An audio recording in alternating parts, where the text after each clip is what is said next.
Selamat sore, salam sejahtera buat kita semua. Kita mengucap syukur kita sudah sampai selesai acara ini. Dan saya tutup sebentar lagi. Itu saya mohon maaf untuk semua. Harusnya saya hadir di pembukaan, tapi karena ada kegiatan yang sangat penting di Jakarta dari pagi pertemuan dengan Menteri Kesehatan, maka saya pilih saya ikut pembukaan dengan Menteri Kesehatan. Saya minta izin kalau boleh saya tetap hadir di sini di pembukaan.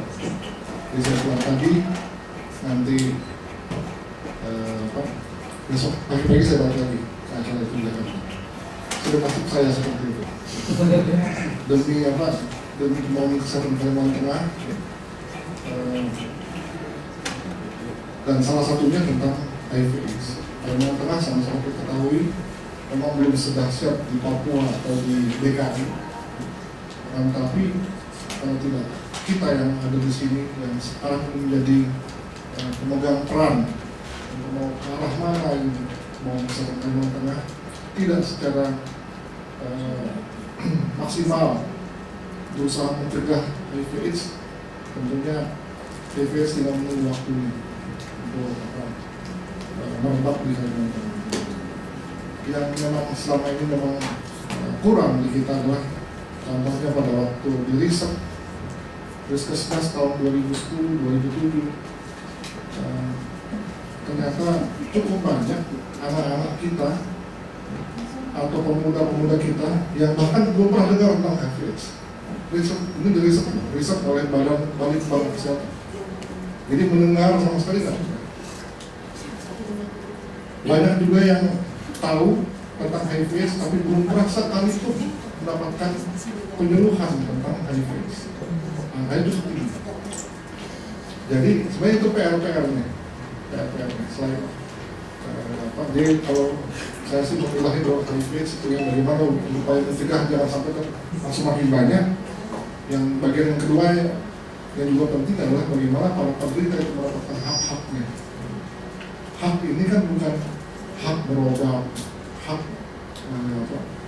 untuk hidup di normal di masyarakat, bukan cuma itu saja. Hak untuk dia tahu bahwa dia sakit. Nah, ini yang banyak yang belum. Nah, ini VCP penting. Ini penting ya. Saya berharap pertemuan ini akan mengeluarkan satu gagasan, satu konsep tentang bagaimana kita mengurangi penderita HIV/AIDS, mencegah penderita HIV/AIDS. Setiap kali pertemuan saya selalu mengucapkan seperti ini. Kalau di Eropa dulu angka kasus AIDS kan meningkat. Lalu dengan regulasi pemerintah, kami sana kan seks bebas ya. Yang sudah ke Eropa lihat sendiri itu apa red light district, betul memang sudah belum ya. Ini jauh itu pernah ya. Red light saya tahun 2000 ke situ, tahun itu tetap masih seperti red light district yang sedang di sini di semua negara seperti itu. Tapi sekarang angka AIDS-nya menurun. Ini saya ulang-ulang ya, untuk Pak Deddy udah hafal, saya pasti akan ngomong. Jadi seks bebasnya tidak hilang, tapi AIDS-nya menurun. AIDS karena regulasi pemerintah.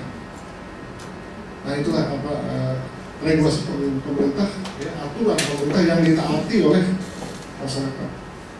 Kita selalu memandangi bahwa itu mereka mentaati, rakyat mentaati.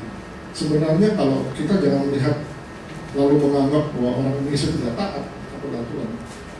Tapi kita kembali ke riset tadi, rangkaian dari apa yang saya sampaikan, bahwa ternyata hak masyarakat, ya, hak rakyat, hak anak-anak kita, pemuda-pemuda kita untuk mendapatkan penjulukan itu belum.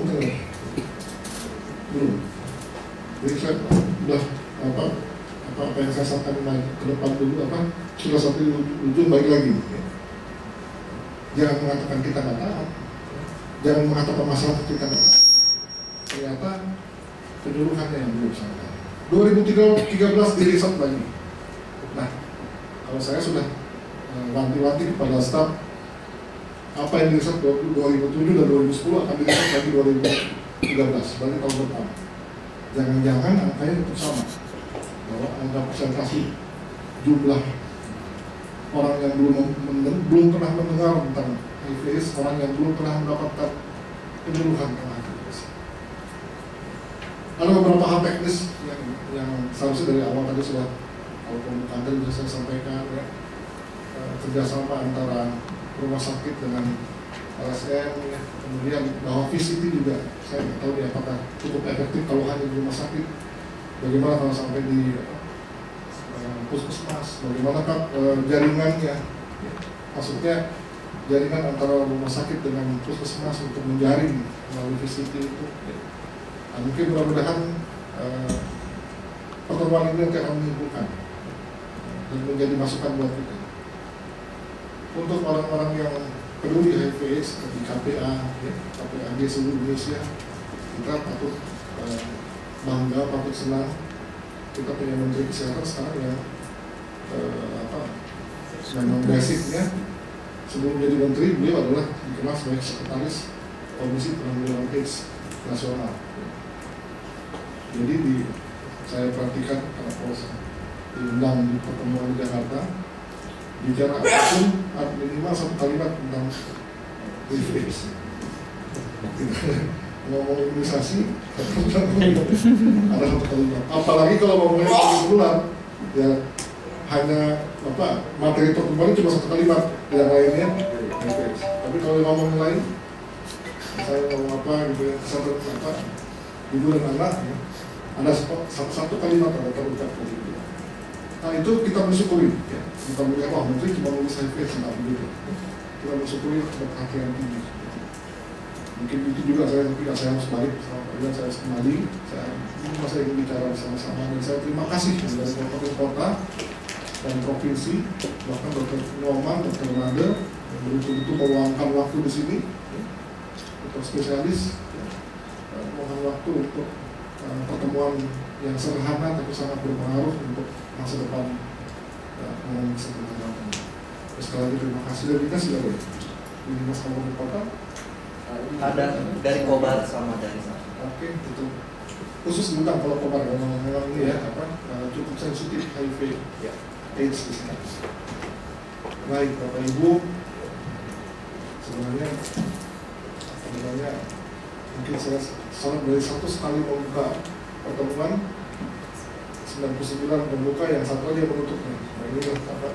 Kali ini saya menutup pertemuan ini mewakili semua kita yang hadir. Terima kasih atas partisipasinya. Wassalamualaikum warahmatullahi wabarakatuh.